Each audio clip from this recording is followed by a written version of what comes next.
السلام علیکم ورحمۃ اللہ وبرکاتہ۔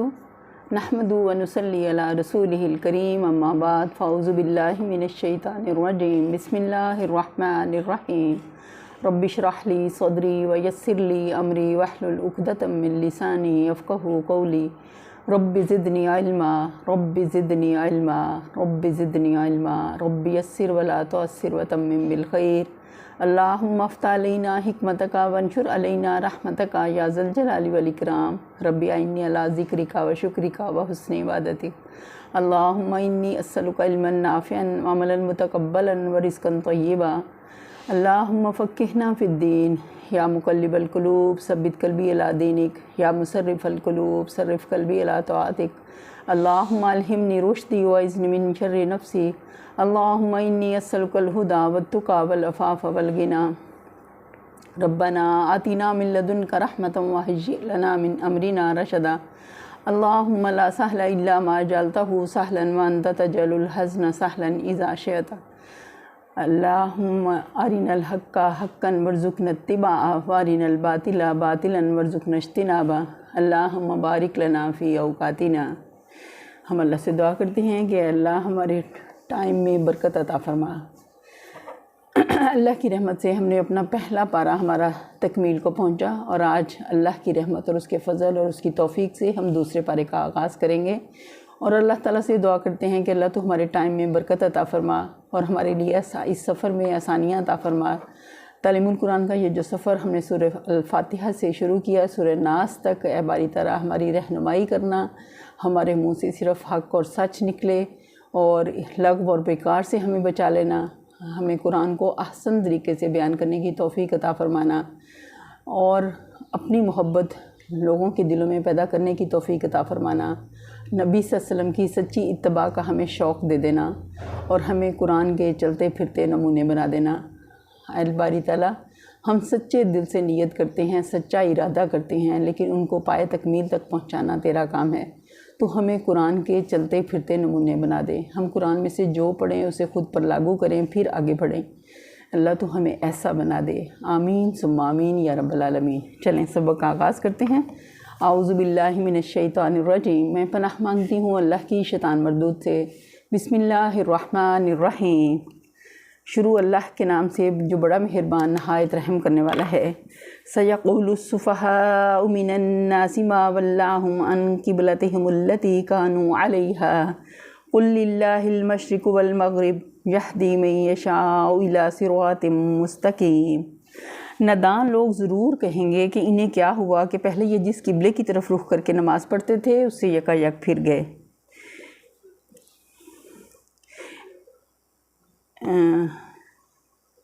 اے نبی، ان سے کہو کہ مشرق اور مغرب سب اللہ کے ہیں، اللہ جسے چاہتا ہے سیدھی راہ دکھا دیتا ہے۔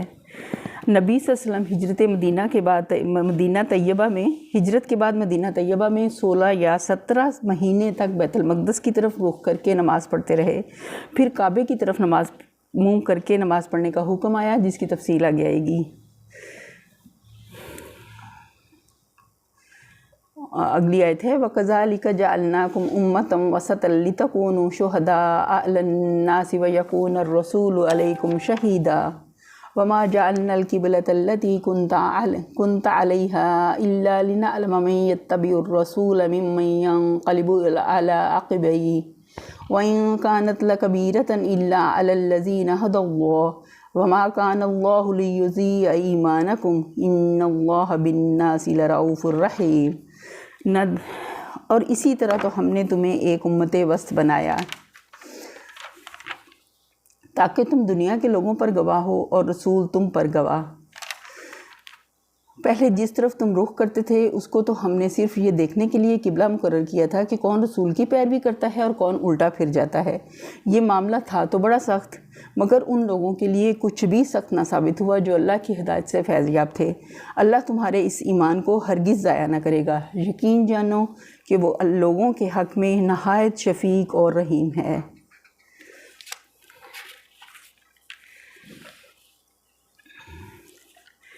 ہم دیکھتے ہیں اس میں اللہ نے ہمیں بتایا کہ اللہ تعالیٰ نے نبی صلی اللہ علیہ وسلم کی امت کو امت وسط بنایا، امت وسط کا مطلب کیا ہے کہ پہلے جو کام انبیاء علیہ السلام کے ذریعے اللہ نے کیا، امر بالمعروف و نہی عن المنکر، لوگوں کو برائی سے روکنا اور نیکی کا حکم دینا، اب وہ اس امت کی ذمہ داری ہے۔ جہاں یہ منصب انسان کو ملا، امت وسط کو ملا، نبی صلی اللہ علیہ وسلم کی امت کو ملا، وہاں ایک بہت بڑا بوجھ بھی ہے جس کی ادائیگی ہم میں سے ہر ایک پر فرض ہے۔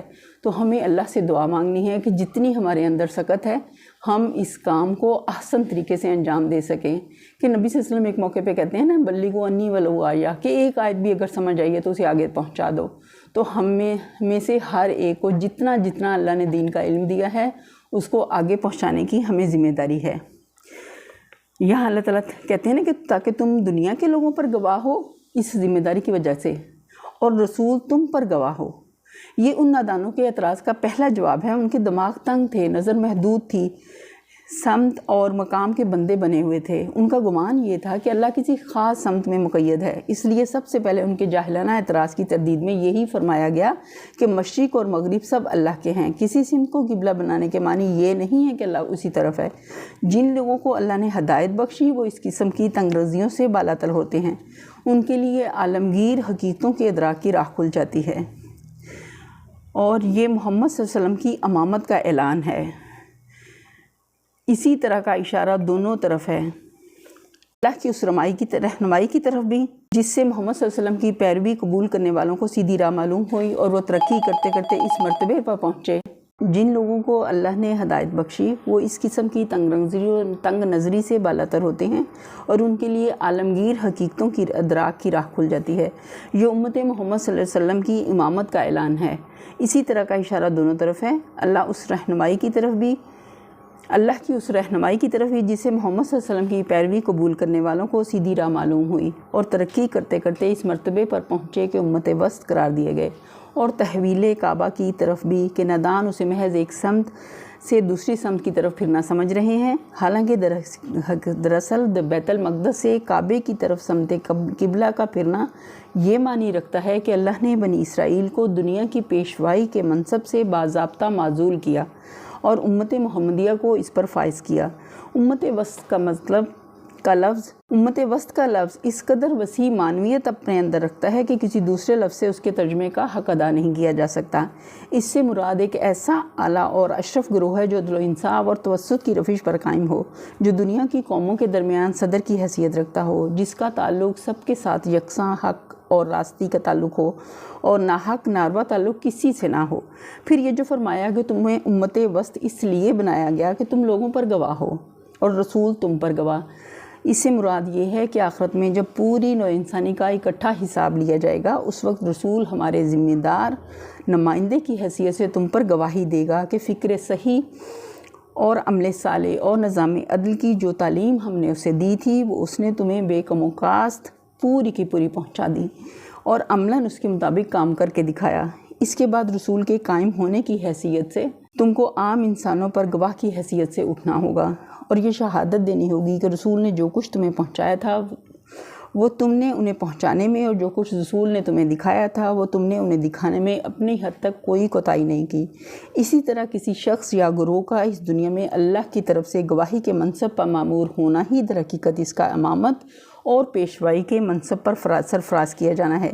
اس میں جہاں فضیلت اور سرفرازی ہے وہیں ذمہ داری کا بہت بڑا بوجھ بھی ہے۔ اس کے معنی یہ ہیں کہ جس طرح رسول اللہ صلی اللہ علیہ وسلم اس امت کے لیے خدا ترسی، راست روی، عدالت اور حق پرستی کی زندہ شہادت بنے، اسی طرح اس امت کو بھی تمام دنیا کے لیے زندہ شہادت بننا ہے، حتیٰ کہ اس کے قول اور عمل اور برتاؤ ہر چیز کو دیکھ کر دنیا کو معلوم ہو کہ خدا ترسی اس کا نام ہے اور راست روی یہ ہے، عدالت اس کو کہتے ہیں اور حق پرستی ایسی ہوتی ہے۔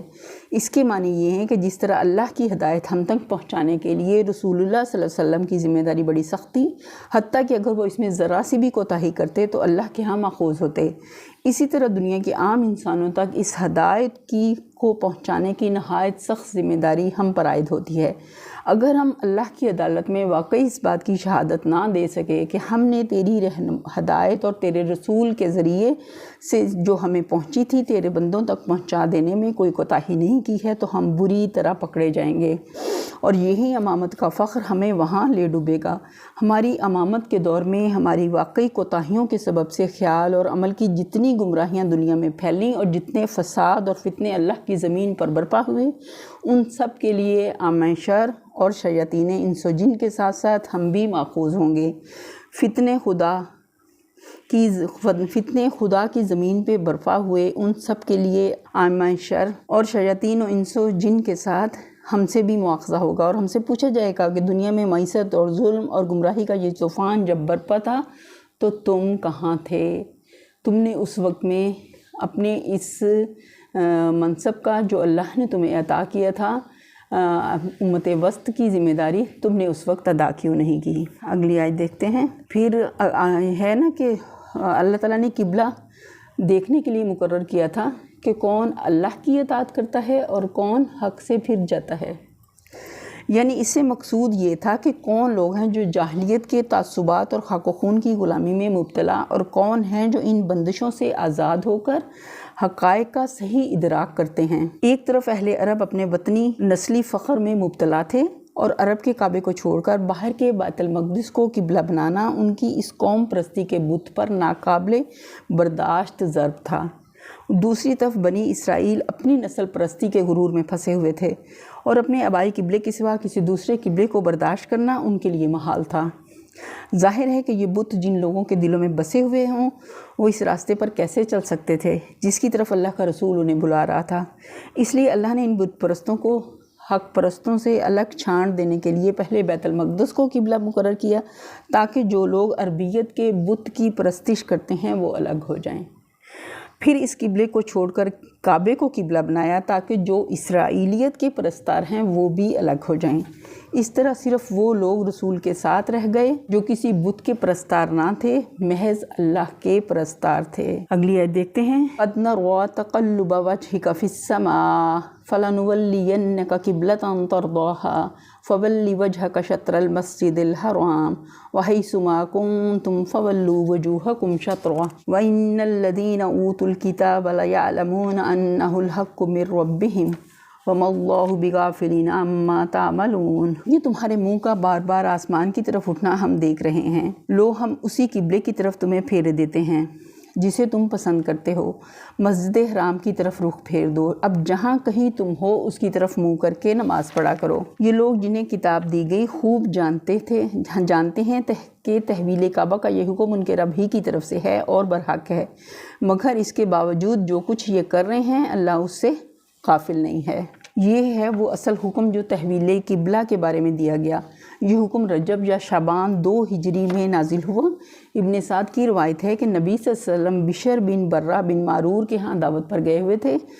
وہاں ظہر کا وقت آ گیا اور آپ لوگوں کو نماز پڑھانے کے لیے کھڑے ہوئے، 2 رکعتیں پڑھا چکے تھے کہ تیسری رکعت میں یکایک وحی کے ذریعے سے یہ آیت نازل ہوئی، اور اسی وقت آپ اور آپ کی اقتداء میں جماعت کے تمام لوگ بیت المقدس سے کعبے کی طرف رخ پھیر گئے۔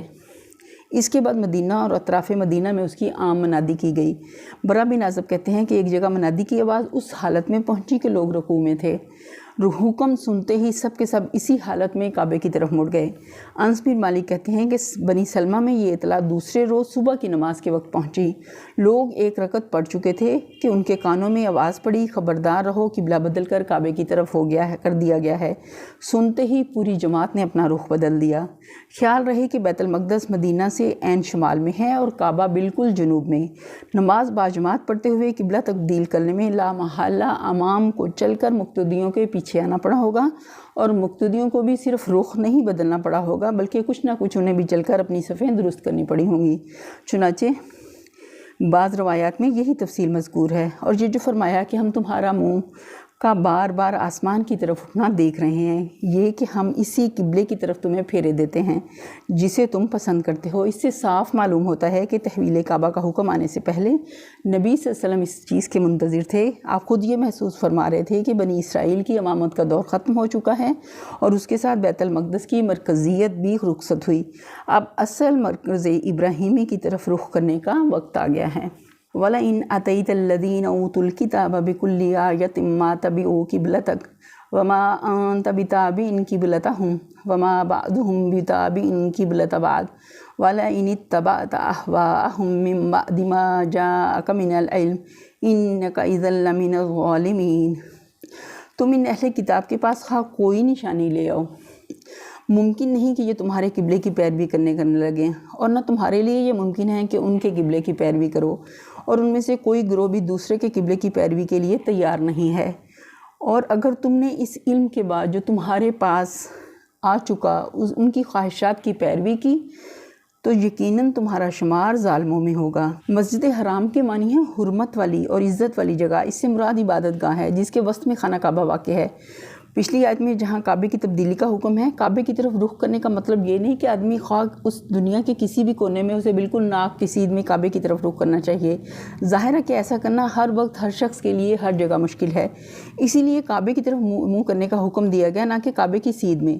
قرآن کی روح سے ہم اس بات کے لیے ضرور مکلف ہیں کہ حتی المکان صحیح سمت کعبہ کی تحقیق کریں، مگر اس بات پر مکلف نہیں کہ ضرور بالکل ہی صحیح سمت معلوم کر لیں۔ جس سمت کے متعلق ہمیں امکانی تحقیق سے ظن غالب حاصل ہو جائے کہ یہ سمت کعبہ ہے، ادھر نماز پڑھنا صحیح ہوگا۔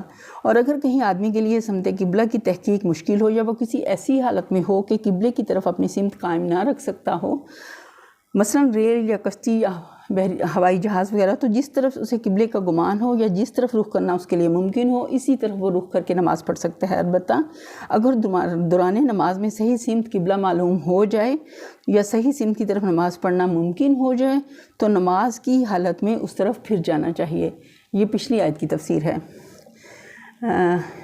مطلب یہ کہ قبلے کی متعلق جو حجت و بحث یہ لوگ کرتے ہیں، اس کا فیصلہ نہ تو اس طرح ہو سکتا ہے کہ دلیل سے انہیں مطمئن کر دیا جائے کہ ہر ایک گروہ کیا چاہتا تھا کہ نبی صلی اللہ علیہ وسلم اس کے قبلے کی پیروی کریں گے، تو یہاں اس کی ڈیٹیل بتائی گئی، کیونکہ یہ تعصب اور ہٹ درمی میں مبتلا ہیں۔ اللہ تعالیٰ بتا رہے ہیں ان کی دلی کیفیت، اور کسی دلیل سے اس قبلے کو چھوڑ نہیں سکتے جسے یہ اپنی گروہ بندی کے تعصبات کی بنا پر پکڑے ہوئے ہیں، اور نہ اس کا فیصلہ اس طرح ہو سکتا ہے کہ تم ان کے قبلے کو اختیار کر لو، کیونکہ ان کا ایک قبلہ نہیں جس پر یہ سارے گروہ متفق ہوں، اور اسے اختیار کر لینے سے قبلے کا جھگڑا اچک جائے۔ مختلف گروہوں کے مختلف قبلے ہیں، ایک کا قبلہ اختیار کر کے تم صرف ایک ہی گروہ کو راضی کر سکو گے، دوسرے کا جھگڑا بدستور باقی رہے گا۔